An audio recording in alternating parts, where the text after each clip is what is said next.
Now the Americans and Europeans are waking up. They feel that their internal affairs were severely influenced by the CCP. Spy chips were found in the UK government vehicles purchased from the CCP. You know my relationship with the UK. I met certain personnel from M16 and M15.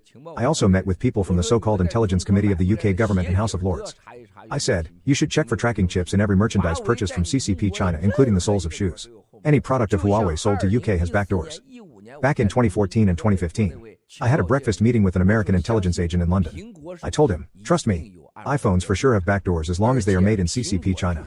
Even if Apple knows the truth, it dares not to tell you. iPhones are not secure as long as they are made in CCP China. After that meeting, I also met with people from British intelligence agency. It was on the same day. I remember this clearly. On that day, someone from the UK government told me, Miles, you should trust the capability of our intelligence agency. It is the #1 in the world. No one can beat us, including the US. It's not just Lao Bei saying and the poor who are ignorant, so are many people working in the governments. Now the UK government has found spying chips in their cars. Those chips can operate for a very long time. Likewise, an Italian company had light fixtures manufactured in Shenzhen. But later they found that chips were furtively installed in their products. This company terminated the contract right away. Sadly, they dared not to speak out. The boss of this business is my close friend. He finally told me, Miles, I won't tell anyone about it.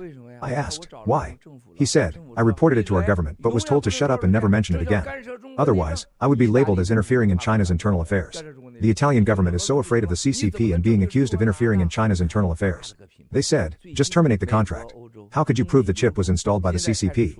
And this is a world-renowned brand. Recently, the US and the Europe finally have balls to say this to the CCP, stop blaming us for interfering in your internal affairs. Get the hell out of here.